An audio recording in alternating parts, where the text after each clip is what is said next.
6 ecuatorianos, entre ellos un menor de edad, estarían entre los 39 migrantes fallecidos en el accidente de tránsito ocurrido cerca de la frontera entre Panamá y Costa Rica.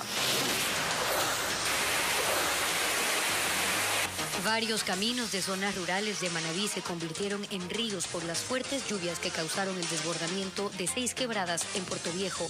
Hay 150 familias afectadas.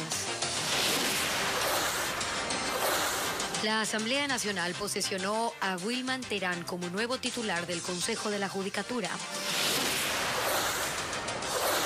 Se realiza la audiencia de vinculación en el caso de presuntos sobornos en Petroecuador. Están procesados el exgerente de comercialización Nilsen Arias y 9 personas más. El presidente Guillermo Lasso y el gobernador del Guayas lideraron un operativo contra la delincuencia en la entrada de la 8, la populosa zona en el noroeste de Guayaquil. Policías y militares ejecutaron acciones de control.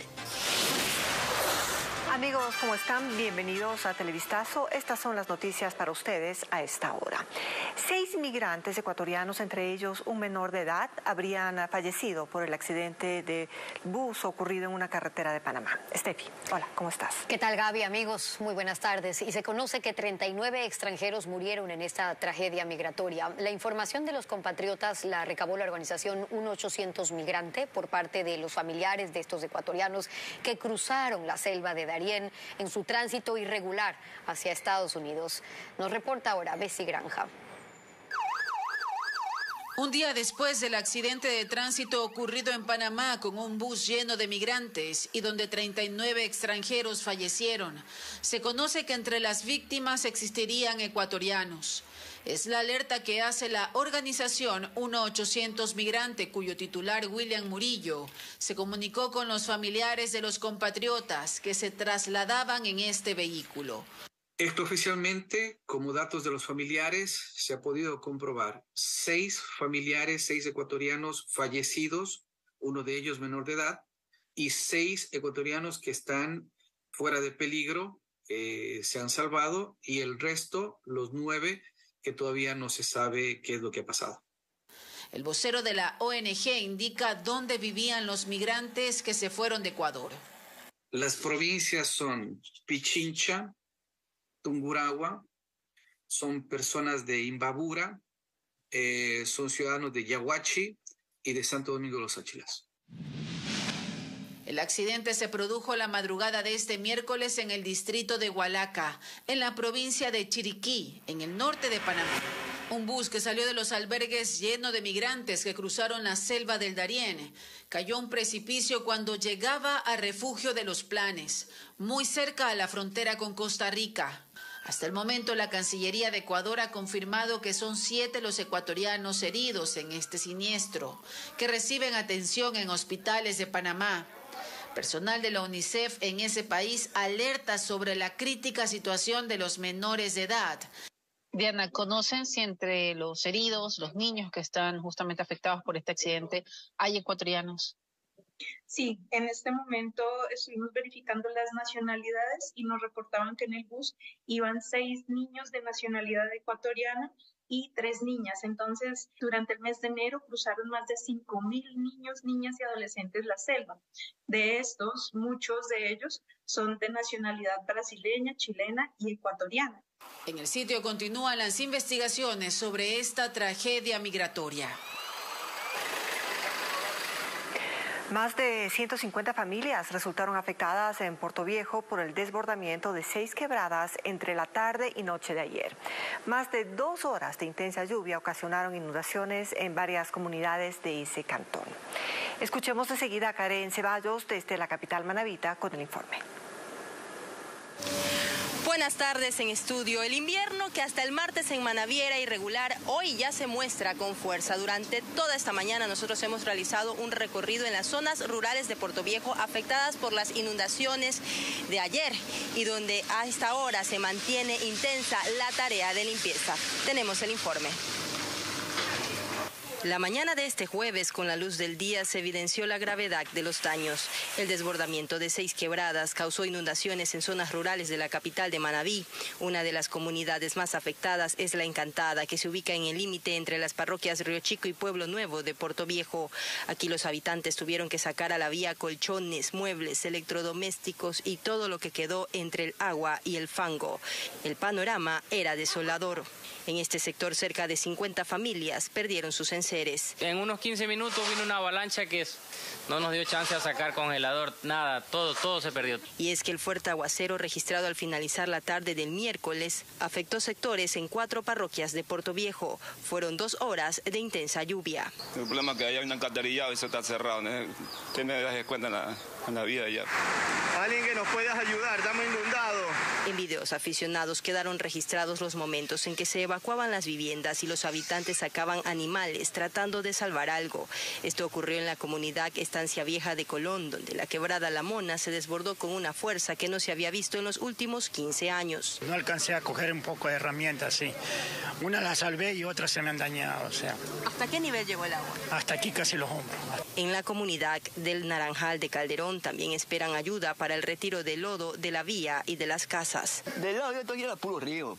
Unas piedras palizadas que venían que nunca había visto esas palizadas. Personal del municipio de Portoviejo acudió al sitio y el Servicio de Gestión de Riesgos entregó ayuda a las familias afectadas. Hasta ahora han pasado las 150 viviendas afectadas y bueno, hay alrededor de 50 casas y más a personas donde han perdido bastantes enseres. Y un dato adicional, el invierno por estas horas también afecta la producción de agua potable, no solo en Portoviejo, sino también en Manta. Ambas plantas potabilizadoras han tenido que paralizar por los altos niveles de turbiedad en el agua de captación. Se pide a los habitantes estar alertas también porque se prevé que las lluvias intensas se prolonguen hasta este fin de semana. Gracias por ese reporte también. Y les contamos además que el presidente del Consejo de la Judicatura, Wilman Terán, fue posesionado ya esta mañana por la Asamblea Nacional y estuvo acompañado de los magistrados de la Corte Nacional de Justicia. El nuevo funcionario luego asumió su despacho en la sede de la Judicatura y anunció que van a trabajar en fortalecer a la justicia para dar tranquilidad ahora a los ciudadanos. Patricio Díaz con ese informe. En compañía de los magistrados de la Corte Nacional de Justicia llegó a la Asamblea el nuevo presidente del Consejo de la Judicatura, Wilman Terán. Sí, juro. Juró ante el Pleno de la Legislatura y luego firmó el acta de posesión. Dio unas cortas palabras al Pleno. Infinitamente gracias, Función Judicial del Ecuador. No defraudaremos al país. Hemos procedido a la posesión de usted, doctor Terán, en sus manos, en las manos de quienes administran justicia, el dar a cada quien lo que le corresponde en el Ecuador. Ya como presidente de la Judicatura, Wilman Terán se dirigió a asumir su despacho. Fue recibido por los funcionarios al ingreso. En rueda de prensa, Terán indicó sus objetivos.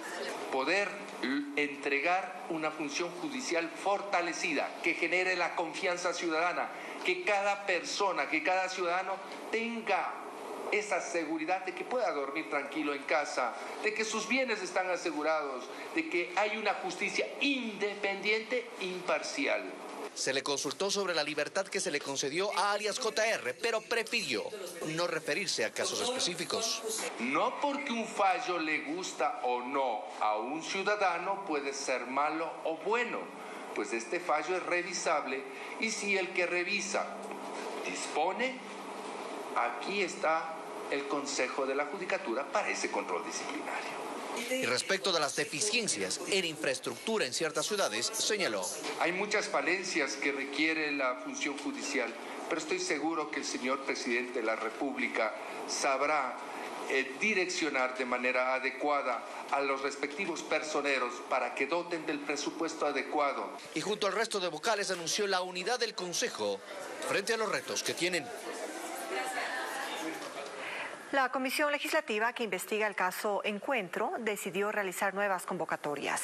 Entre los llamados a comparecer están el exsecretario de la Administración Pública, Iván Correa, Bernardo Manzano, exministro de Agricultura, al igual que Francisco Jiménez, exministro de Gobierno, y Patricio Carrillo, exministro del Interior, entre otros exfuncionarios. Mientras que en funciones llamará a Diego Ordóñez, secretario de Seguridad, y a la fiscal general Diana Salazar. Otros de los convocados son los generales de policía Víctor Arauz y Giovanni Ponce. La sesión será hoy a las 17:10. Y en el Complejo Judicial Norte se realiza la audiencia para vincular a los nuevos procesados por presunto cohecho en el caso Petroecuador. Nuestra compañera Jacqueline Rodas nos trae un informe desde allí, desde ese lugar. Jackie, escuchamos. Desde las 9 de la mañana se realiza esta audiencia para vincular a 10 personas a la causa penal por presunto cohecho en la estatal Petroecuador, una trama de corrupción que habría operado, a decir de la Fiscalía, entre los años 2010 y 2021. Entre los 10 vinculados está el exgerente de Comercio Internacional, Nilsen Arias, quien habría liderado esta supuesta trama y al momento responde ya ante la justicia de Estados Unidos. También los hermanos Pérez y Casa y los representantes u operadores de grandes comercializadoras de petróleo como Gumbo, Vitol, otra figura. Ellos se sumarán a los 7 procesados que ya fueron detenidos el año pasado y que al momento están con medidas sustitutivas. Al término de esta audiencia se conocerá cuáles son las medidas cautelares que pedirá la fiscal Ivonne Proaño para los nuevos implicados. Sin embargo, conocemos que la mayoría de ellos no están en Ecuador. Seguimos en el Complejo Judicial Norte pendientes de las conclusiones de esta audiencia. Gracias Jacqueline, estamos pendientes. Y la prelibertad del capo albanés Dritan Rexepi destapa un entramado judicial que le permitió salir de la cárcel sin cumplir su sentencia. Los papeles para salir de la cárcel los presentó después de la primera masacre que se registró en la cárcel de Latacunga, en donde cumplía su pena. Paul Romero con el informe. Así tituló la revista Plan B al entramado judicial que le permitió al capo de la mafia albanesa obtener la prelibertad cuando cumplió 7 años en la cárcel de los 13 a los que fue sentenciado. Después de la primera masacre en la cárcel de Latacunga en 2021, presentó la solicitud de beneficios penitenciarios. Logró ser trasladado a la penitenciaría del Litoral y luego a una clínica. Rexepi, conocido como el rey de las fugas, consiguió una inédita resolución de un juez de Guayaquil que le permitió pasar de la cárcel a su casa antes de conseguir la prelibertad. Sobre este caso, el ministro del Interior, Juan Zapata, responsabilizó exclusivamente al sistema judicial. Las decisiones que generan la justicia no están en nuestras manos. El SNAI lo que tiene que hacer es dar cumplimiento a una decisión judicial. No tiene otra. El líder de la mafia albanesa pidió la prelibertad cuando Edmundo Moncayo era director del SNAI, entidad encargada de emitir los informes pertinentes. Le contactamos, pero evitó hablar del caso. Dijo que los directores de las respectivas cárceles son los responsables de emitir los informes. El exdirector de la cárcel de Latacunga, Mario Carrillo, nos explica el sistema. Pero el director de una cárcel, con los jurídicos, lo que hace es el cumplimiento de estos requisitos y pasar a una comisión del SNAI. Y el SNAI es el que con esta documentación la revisa, donde son 5 miembros en mi tiempo. ¿Qué hay detrás de la prelibertad de Rexepi? Que aquí está evidenciado que ha habido privilegios y acomodos, presiones o corrupción o impunidad. Rexepi se presentó por última vez ante el juez en noviembre de 2022 y desde entonces se desconoce su paradero. Vamos a la pausa y al regresar, decenas de policías y militares ejecutaron un operativo conjunto en la entrada de la 8, una zona del noroeste de Guayaquil. El presidente Guillermo Lasso lideró los controles.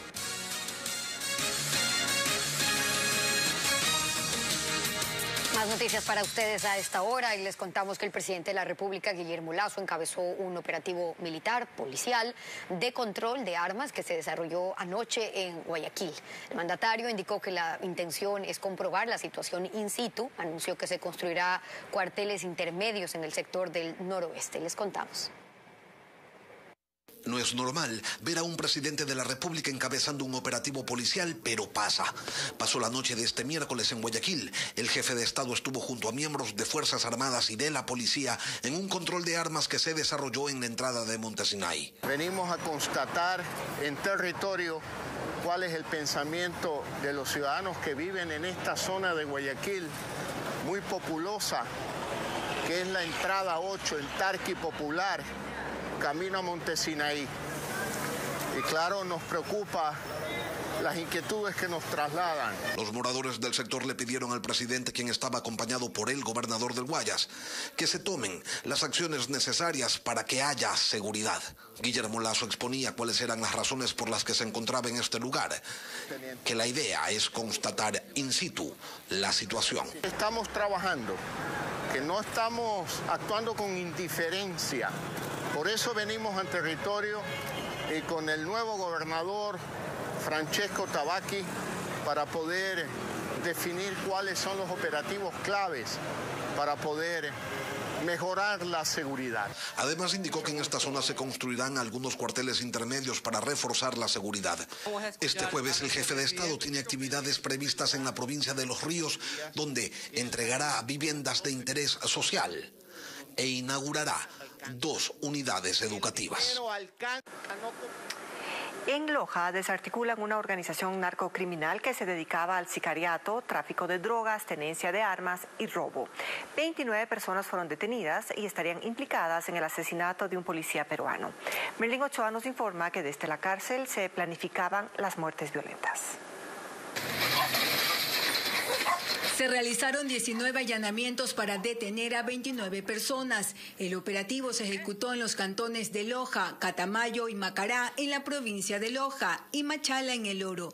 Todos los detenidos tienen antecedentes penales. Incluso uno de ellos ha sido capturado en 21 ocasiones anteriores. Se pudo también ir recolectando información muy vinculante a otro tipo de delitos, como por ejemplo el intento de atacar un cuartel policial, esto es en la ciudad de Catamayo, para liberar a una persona detenida que pertenecía o trataba de ser de esta estructura delictiva. También hemos podido tener información en torno a amenazas a funcionarios judiciales y a los policías investigadores.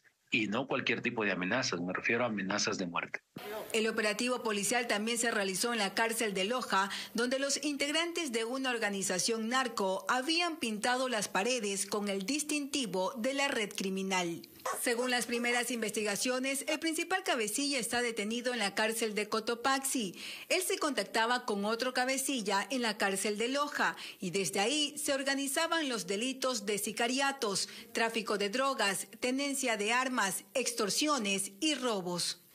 Entre las evidencias están un fusil, una pistola semiautomática, cerca de 500 municiones, droga y dinero. En Perú, un policía fue asesinado y le fue robado este fusil de alto calibre, que son AK-47, calibre 7.62. Le fue robado y al momento ocupado por esta organización criminal. Las investigaciones duraron 5 meses. Esta red será investigada por al menos 6 sicariatos registrados en Loja y 1 ocurrido en Perú.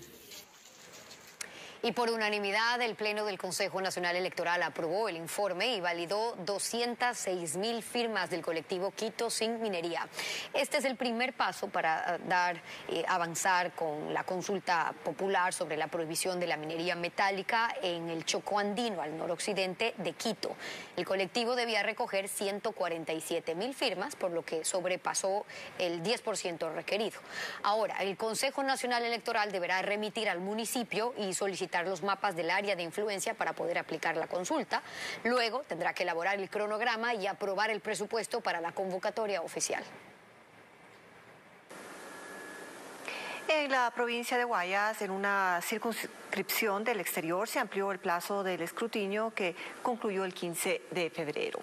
Mientras que la presidenta del Consejo Nacional Electoral informó que hay más personas que fueron separadas de sus cargos luego de la denuncia de presuntas irregularidades en la delegación provincial. Carla Delgado nos preparó un informe. Así es, 15 días más se le concedió a la Junta Provincial Electoral del Guayas para el proceso del escrutinio. Esto una vez que ayer venció el plazo que estipula el Código de la Democracia para este proceso que ya concluyó en el resto de provincias. Esta tarde se tiene prevista la audiencia pública de escrutinio. Así lo cuenta la presidenta del organismo, Diana Atamaint. Hoy nos reinstalaremos en sesión para audiencia pública para tratar otras provincias como son Esmeraldas, Manabí, Los Ríos, Loja, Morona, Santiago, Pichincha y las circunscripciones de Europa, Asia y Oceanía y Estados Unidos y Canadá, que ya nos han llegado los reportes y que tenemos que seguir conociendo como Pleno del Consejo Nacional Electoral. Una vez que concluya este proceso, será notificado a las organizaciones políticas para que de haber alguna inconformidad con los resultados numéricos puedan impugnar ante el CNE o ante el Tribunal Contencioso Electoral. En algunos casos ya precluyó el plazo para interponer esos recursos, por lo que ya se procedería a adjudicar escaños, que es el siguiente paso que nos corresponde, y de esa manera seguir avanzando con el periodo postelectoral. La presidenta además informó que más funcionarios serán destituidos del cargo luego de la denuncia de un supuesto centro paralelo de escrutinio en Guayas. Son alrededor de 5 personas y en las próximas horas también el director provincial encargado nos dará su evaluación para, de ser necesario, hacer otros cambios importantes. Se conoció que además de Guayas, una circunscripción del exterior habría pedido que se le dé un plazo adicional de 10 días para que concluya el proceso de escrutinio. Y mientras en la delegación electoral del Guayas se habilitaron nuevas áreas para el proceso de recuento de cerca de 16.000 actas del referéndum, un proceso que se retrasó tras la denuncia de un supuesto centro de cómputo paralelo en esa misma dependencia. William Young nos informa que sobre la destitución de funcionarios ninguna autoridad ha dado declaraciones. Tras el anuncio de Diana Atamaint en Quito, en la delegación electoral del Guayas prefirieron guardar silencio y no hablar de las nuevas destituciones, luego de la denuncia de que aquí funcionaba un supuesto centro de cómputo clandestino. En el auditorio principal no estuvieron ni el presidente de la Junta ni el nuevo director provincial. Aunque solicitamos una entrevista con el Departamento de Comunicación, no hubo declaraciones. De lo que sí hubo información es sobre la prórroga que el Pleno del CNE aprobó para continuar el escrutinio. Y en estas mesas que se han instalado en el estacionamiento de la delegación electoral del Guayas, se hará el recuento de cerca de 16.000 actas del referéndum en la provincia del Guayas. Y para eso tendrán 15 días de plazo. En ese periodo también procesarán las actas que llegan de las votaciones en otros países y que aún están pendientes. Mientras que en Manabí el proceso de recuento ya culminó y sin contratiempos, según la presidenta de la Junta Electoral, Tamara Montes de Oca.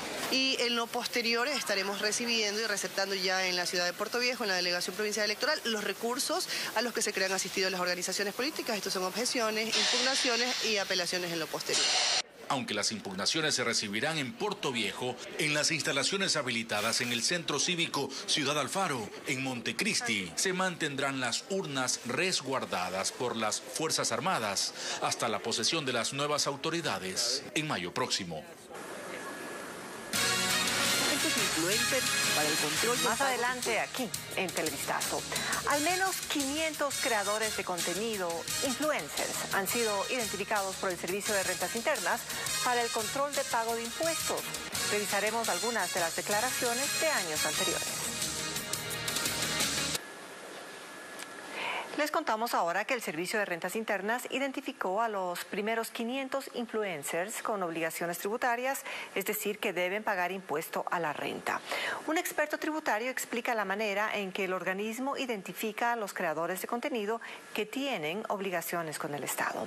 Fabiola Santana con los detalles. Sin mayores detalles, el Servicio de Rentas Internas informó que identificó a los primeros 500 influencers para el control del pago de impuestos. Ellos son quienes influyen en consumidores con su presencia en las redes sociales. Para ello, el SRI analiza la información que consiste principalmente en sus ingresos y egresos, dijo el analista tributario Napoleón Santamaría. El depósito en una cuenta bancaria, en inicio se entiende que es ingreso, a menos que justifique que esos fondos vienen de otro origen. 3, no se le puede detectar porque ni factura ni deposita. Bueno, pero alguien sí gasta. y registró ese gasto en favor de la influencer. Es decir, no es relevante el número de seguidores. El experto analizó los tributos de 11 influencers. Uno pasó de pagar más de $1,200 en 2019 a $0 en 2020 y $153 en 2021. Otros personajes no han declarado, no tienen información en la base de datos del SRI o han declarado en cero sus impuestos. El experto habló sobre los tipos de ingresos que deben tributar. Vale decirles que lo que ganan los ecuatorianos en el Ecuador y en el exterior se tributa en el Ecuador. Tiene que pagar impuesto a la renta, así le paguen en dólares, en bienes, en servicios o en monedas virtuales. Por su parte, el presentador y creador de contenido Sebastián Félix, conocido como Ceviche en sus redes sociales, dijo que en su caso lleva una década tributando, por lo que le llamó la atención quienes no lo hacen. Pero yo sí entiendo este tema de que mucha gente tal vez se le pasó muchísimo tiempo, pero ahí viene en cambio otra parte importante, que las empresas tienen también la obligación de pedir una factura cuando trabajes. Otros influencers prefirieron no pronunciarse. El SRI continúa con las acciones de avisos previos para luego proceder a los cobros. Además, en 2024 se enfocará en los comercios electrónicos.